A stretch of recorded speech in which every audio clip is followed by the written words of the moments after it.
There's some things going on here in Indiana that I'm sure people are generally unaware of. And I have some contacts, I had made a contact with Superface to talk to him a little bit, but I'm not sure what happened. I think he had an ice storm down there. I don't know if he's out of it for a while or not.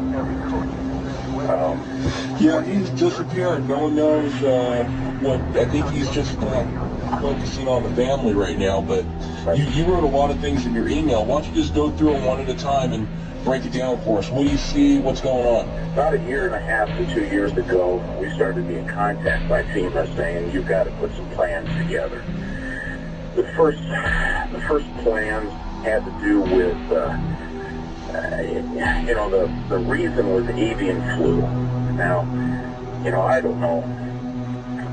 My brother's a doctor, and a couple hundred people around the world have died from bird flu. It's not really a serious threat right now, unless they know something that we don't. But the point is, we were to put together a plan to vaccinate every person in county within 48 hours. You're kidding me, wow. And that plan has to be practiced 2 or 3 times. I mean, literally, we've gotten every police officer we can, and buses and volunteers, and set it up. And logistically, it's just really not possible to do. I mean, we've run through this thing 100 times in our heads, and several times dry runs. It's just not logistically possible. But the point is, they want to be able to vaccinate people very fast for some reason. It might be bird flu, but my brother's saying that bird flu really is an event right now, unless they know something we don't know. Then the sheriff's department started getting long questionnaires. I got one myself. I didn't fill it out, and lots of questions. What kind of resources do we have? What kind of how many officers? What can we handle? What are you going to do if Chicago has an emergency and you have 400,000 people heading into your county? Where can you put mass graves? We need to know spaces of mass graves. How many can you handle? Can you handle bodies from surrounding counties and those types of things? And we're going, what the heck are you guys talking about? Tell us what's going on. Well, nothing's going on. We're just contingency plans. If something ever happens, we just really need to know how to handle things.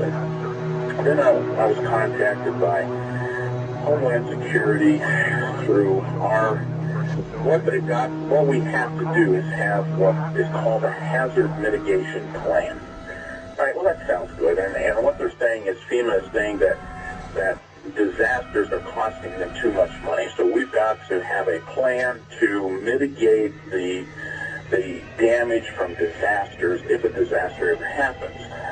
And I understand you've got New Orleans, you've got fires in California, and you've got tornadoes in Oklahoma, and you have those things going on. But we're looking at them going, look, we're in the middle of a cornfield. What kind of disasters are we talking about? Oh, earthquakes and, you know, fires and flooding and tornadoes. Okay, well, what are the real chances of those things happening to us? Oh, it's very rare, but still, we want to have mitigation plans. What kind of stuff you talk about? I just had my last meeting today with them, in fact, and you know, they're literally telling me that they want to harden our fire stations.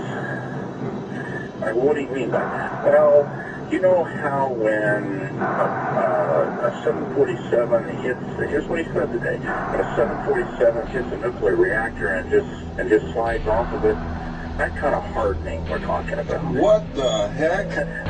Oh my God. Well, first off, you know, I mean, for what reason? You know, if a 747 lands in the middle of town, it's not worried about the whole town. Forget the fire department. Yeah. Oh God. Oh, you know, that's just an example. Well, you know, hardened against water. What do you think's going to happen? Well, I think just maybe high wind. Those are two different things you're talking about there. You know what is going on? And you know, they're just so we've had to put together. And I went to the first two meetings. There's 6 mandatory meetings. I went to the first 2, and I said this is a waste of time. You know, if you don't show them, well, what's going to happen? Well, we don't know, but the law says you have to be involved in this. So we set up this meeting today and had this final meeting. But when we first got there, they laid this map out. It's like 10 feet by 5 feet of the whole county. And he said, we want to know every important thing in this county. We want to know where police departments are, where weapons are stored, hazardous material, where can we land a helicopter, where are the airports, how big of a plane can you land in those airports, where are all the bridges, where are all the power stations, where are all the generating stations, where are all the substations.